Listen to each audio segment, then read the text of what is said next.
Hello everyone.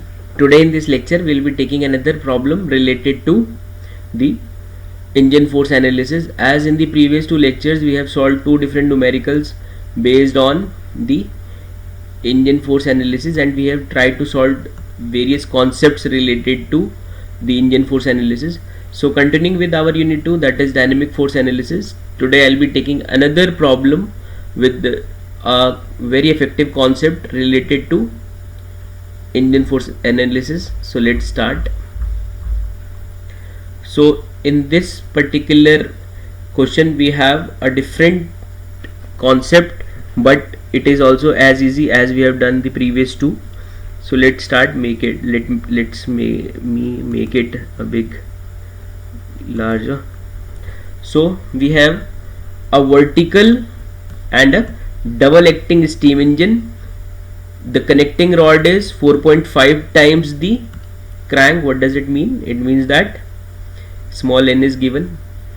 The weight of the reciprocating part is 120 kg, that is small m, and the stroke of the piston is 440 mm, that is 2r is given equals to 440 mm. The engine runs at 250 rpm.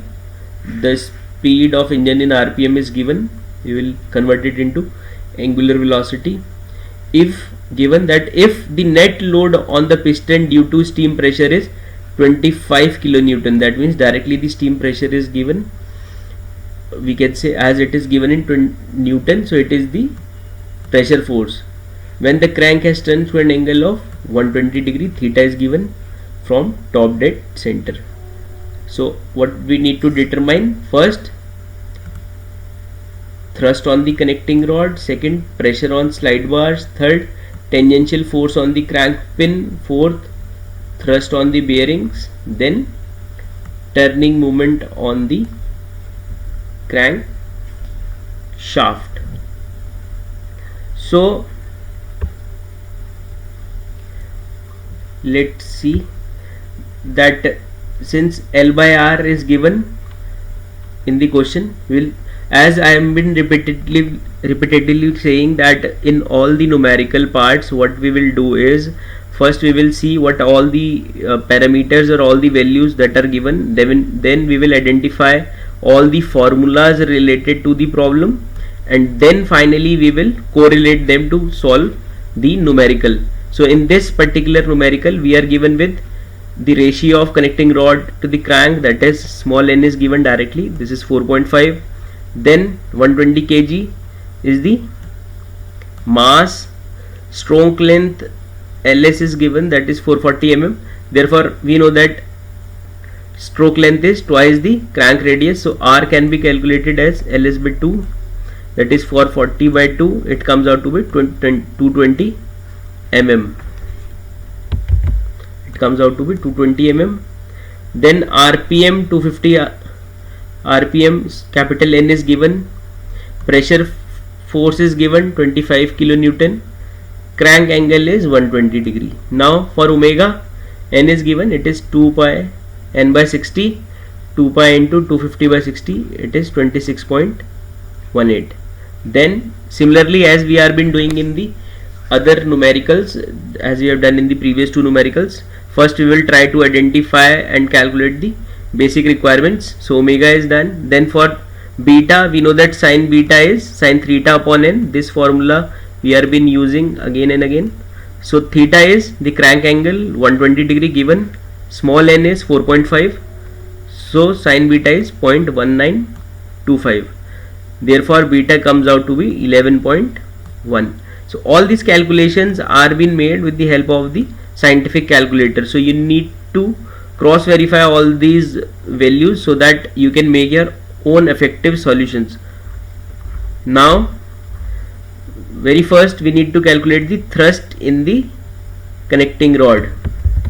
Thrust in the connecting rod, that is represented by F subscript C. It is equals to F cos beta. The formula is known to us, it is F cos beta. Now here first we will see what are the parameters that are given and what are known to us, what are unknown. So here it is F upon cos beta, where F is the piston effort and beta is the we sometimes say it is the angular displacement of connecting rod or angle beta. So beta we have calculated. So for F, since it is a vertical engine, we will also take into consideration the gravitational force. So Fp, that is pressure force, plus gravitational force minus the acceleration force. Fp is given to us, mg will directly put the value as m is given. Now for Fb, that is inertia force, or we can say accelerating force, we know the formula, it is mr omega square cos theta plus cos 2 theta by n. Put the value of m, that is 120, r 220 mm, that is 0.22 meters. All the SI units are taken, so we have converted this radius into meter. Then omega square, omega is calculated 26.16. here this is 26.18. we put this value 26.18. theta is 120 degree given in the question, plus cos 2 theta 240 degree upon. Putting all these value, it comes out to be minus, the magnitude comes out to be minus 11,058 Newton. Now putting values in equation, first we have already considered the direction. So force on the piston is Fp plus mg minus Fb. So Fp is 25 kilonewton, that is 25,000 Newton, plus mg is m into g minus Fb, that is minus into minus 11058. It is finally minus minus plus, so total it comes out to be 37235 Newton. So force on the piston is 37,235 Newton. So once F is calculated, now we'll come back again to our first part, that is thrust on the connecting rod. Fc is equals to F upon cos beta.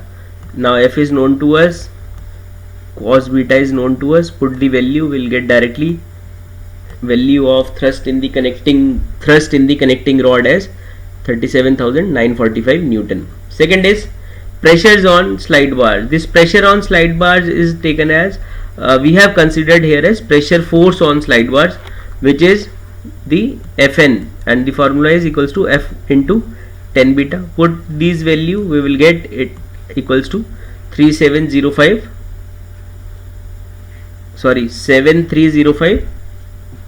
Newton. So pressure force on the slide bars is 7305 Newton. Don't get confused that pressure on slide bars, it is basically the pressure force on slide bars, and it is been calculated in Newton. It comes out to be 7305 Newton. Third is tangential force on the crank pin, represented as Ft. It is equals to Fc sin theta plus beta. Put the value of Fc from first, that is 37945 into sin theta is known to us, beta is known to us. So put all the values. The basic concept behind all this thing is formula is known to you. Once you calculate the basic parameters that are unknown, then just put the values in the formula, we'll get all the solutions. Similarly for fourth, thrust on the bearings, Fr is Fc cos theta plus beta. Fc is known to us, theta is known to us, beta is known to us. Put all the values in the calculator, you will get thrust on the bearing as minus 24,944 Newton. And finally, turning moment on the crankshaft, T is also calculated as Ft into R, that is tangential force on the crank pin into R. This we have seen during our derivation video, as in that particular lecture I have shown you that turning moment on the crankshaft is also equals to Ft into R. Ft is known to us, that is 28594 into 0.22, that is the value of R. So it comes out to be 6290.7 Newton meter. Hope you are clear. So this way we can solve all the unknowns with the help of these simple tricks and concept. Thank you so much.